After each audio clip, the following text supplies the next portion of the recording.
예, 오늘의 모닝 브리핑 시작하겠습니다. 오늘 키워드부터 정리해보면 5월 고용 지표가 되게 잘 나왔거든요. 근데 이제 미증시는 금리가 올라갔음에도 불구하고 비교적 선방하는 그런 모습을 보였습니다. 그러니까 경기 침체는 아니다. 그리고 이번 어떤 고용 지표는 좀 튄 것 같다. 이런 인식이 좀 있었던 것 같고요. 그렇지만 어쨌든 국채 금리가 많이 올라갔기 때문에 금리 올라간 건 우리 증시에 부담이 되거든요. 그래서 초반에 매물이 나올 가능성이 이제 높죠. 이런 부분들 좀 경계 요인이고.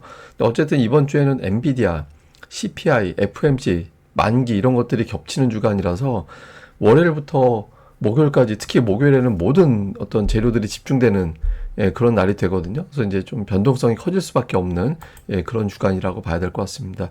중요한 건 이제 수급 동향인데 지난주 외국인들이 이제 매수로 전환이 됐는데 그러니까 금리 4.4% 돌파한 상태에서도 매수를 이어갈 거냐. 그러니까 외국인들 입장에서는 저 금리는 일시적으로 올라간 거야. 이렇게 볼 수도 있는 거고, 아, 이게 좀 불안하다 이렇게 볼 수도 있거든요. 그러니까 외국인들이 어떤 방향을 빌드업을 하는지, 그러니까 FMC 이후에 올리겠다라는 건지 아니면 좀 지켜보겠다라는 건지 오늘 이 부분 살펴보겠습니다. 5월 고용 지표를 보면 비농업 일자리가 27만 2천 명, 예상치가 상당히 19만 명이었거든요.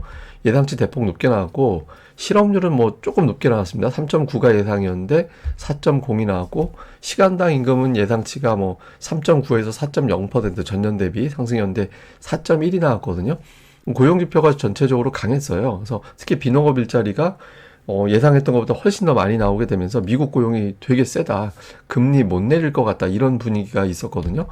그리고 세부 항목으로 보면 특히 뭐 정부 고용이 지난달 대비 크게 늘어나는 이제 그런 모습을 좀 보였고 그 외에 이제 레저 숙박이 좀 늘어나고 전문 서비스 이런 것도 늘었거든요. 근데 시장에서는 이런 얘기도 있는 것 같아요. 그러니까 정보 부분이 늘어났는데 저거는 올해 선거가 있기 때문에 정부에서 쉽게 못 줄일 거다. 그래서 아마도 미국의 비농업 일자리가 예상치를 크게 하회하기는 쉽지 않을 것 같다. 이런 주장도 있습니다. 근데 어쨌든 세부 항목으로 보면은 긍정적으로 보는 쪽에서는 광범위하게 고용이 늘어난 건 아니기 때문에 엄청나게 센 고용은 아니다. 이렇게 보는 시각도 일부는 있긴 합니다. 근데 어쨌든 고용 지표는 상당히 좀 세게 나왔고, 근데 여기서 이제 조금 시장에서는 미증시가 선전했잖아요. 선전했던 거는 앞서 말씀드린 대로 광범위하게 고용 수치가 다 전 부분에 대해서 다 늘어난 것도 아니었고, 특히 그 풀타임은 오히려 감소했거든요.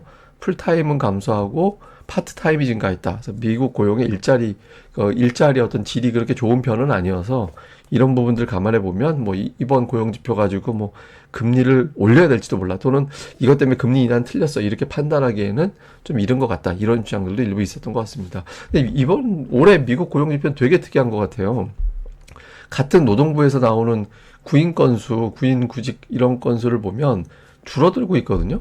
그리고 이제 비농업 일자리 말고 ADP 민간 고용 같은 경우도 줄어들고 있는 추세잖아요. 그래서 되게 좀 특이하게 나와서 세 개 중에 두 개는 방향성이 같은데 하나는 좀 다르게 나왔죠. 그래서 이제 투자들은 비농업 일자리만 가지고 고용이 세다라고 판단하진 않고, 에이, 어차피 고용은 오락가락 할 수 있으니 제일 중요한 건 결국은 이제 CPI, PC 이런 거잖아요. 그래서 물가지표 보고 판단을 하자. 이렇게 되면서 이제 미증시는 상대적으로 선전을 좀 했던 것 같습니다.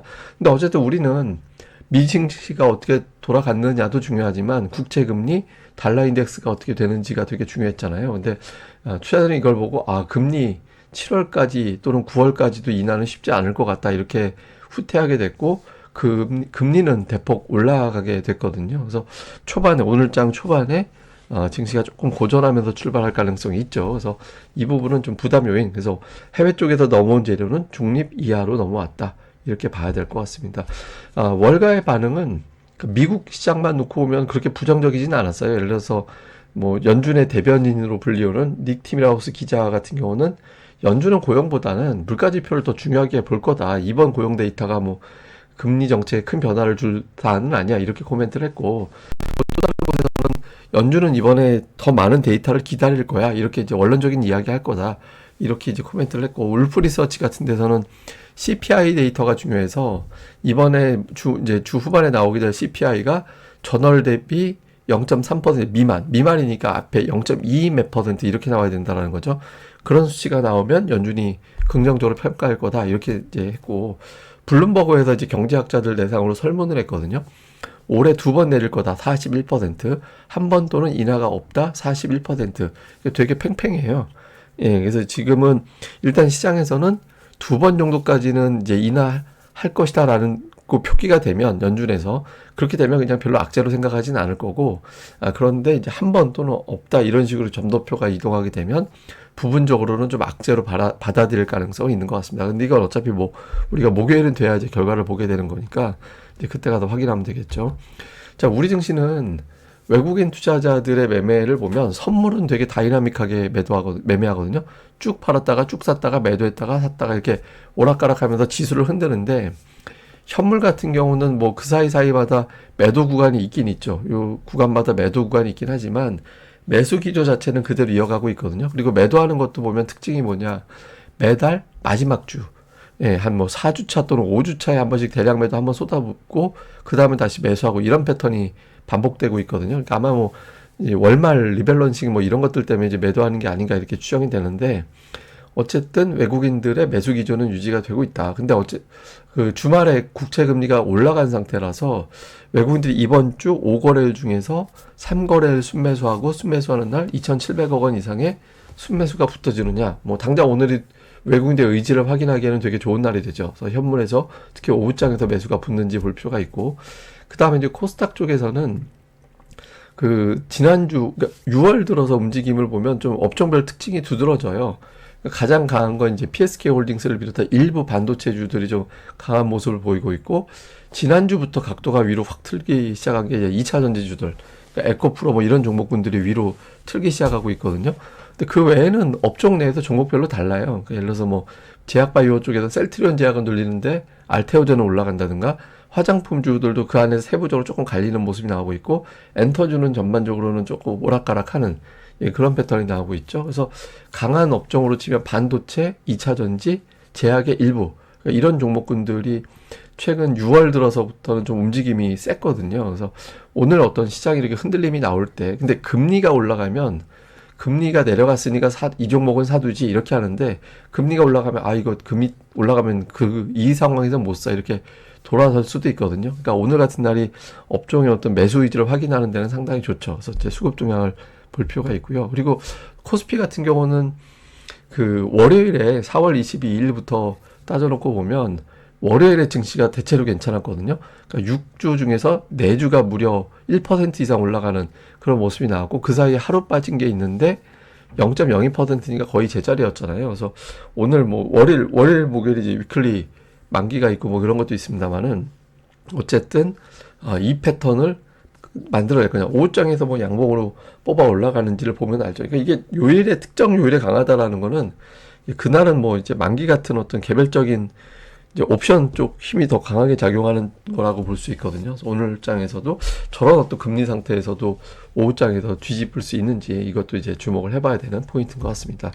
자, 시장 정리해 보면 금리가 올라갔다. 이 부분에서 외국인 투자자들이 금리 상승을 일시적으로 보는지 이걸 좀 가늠해 볼 필요가 있고, 그 다음에 코스피가 오후장에서 뒤집어지는지 이걸 좀 볼 필요가 있고, 그 다음에 이제 엔비디아가 분할을 하잖아요.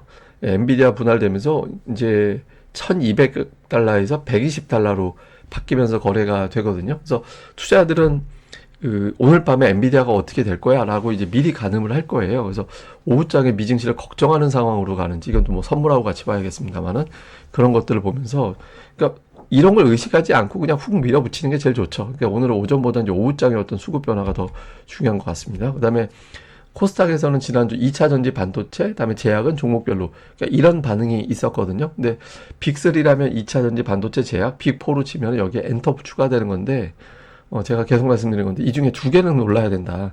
이제 코스닥이 그래야 이제 뭐 조정이 나와도 짧게 가고 세게 움직이고 이런 패턴이 나올 수 있거든요. 그래서 이런 구도를 계속 살펴보는 게 중요할 것 같습니다. 자, 그 다음에 오늘 차트로 제가 준비한 건 올해 주요국 증시 상승률을 제가 연간 기준으로 봤더니 코스닥이 올라간 게 없더라고요. 코스피도 거의 뭐 중국 정도밖에 안 됐고, 하다못해 뭐 대만 21% 올라가고 막 이러는데 우리 증시가 상대적으로 둔했거든요. 그래서 뭐 여러 가지 변수가 있었죠. 특히 이제 코스닥 같은 경우는 수급 블랙홀이 너무 많이 만들었어요. 그러니까 밸류업도 그렇고, 그 사이에 뭐 지금 가장 최근에 보면 자원개발 뭐 이런 종목군들 움직임이 나오면 역시 또 코스닥 같은 경우는 거기에 또 반응을 하게 되거든요. 왜냐면 수급이 그쪽으로 쏠려가면 이게 예탁금이 적어서 그래요. 예탁금이 그래서 적은데, 근데 또 달리 보면 코스닥이 올라간 게 없다라는 거는 종목들이 좀 과매도권에 많이 머물러 있다라고 볼 수 있거든요. 근데 지난주부터 좀 낙폭과대인 종목군들이 조금 반응하고 있어서, 그러니까 지수 쪽에 의식도 물론 해야 되는 주간이긴 하지만, 그러니까 종목별 어떤 수급, 여기에 더 집중해 보는 게 더 중요할 것 같습니다. 예, 뭐 자세한 건 제가 또 마감 방송에서 장중 벌어지는 내용 정리해서 또 설명해 드리도록 하겠습니다. 이 방송 구독하기와 좋아요 꼭 부탁을 드립니다. 예, 감사합니다.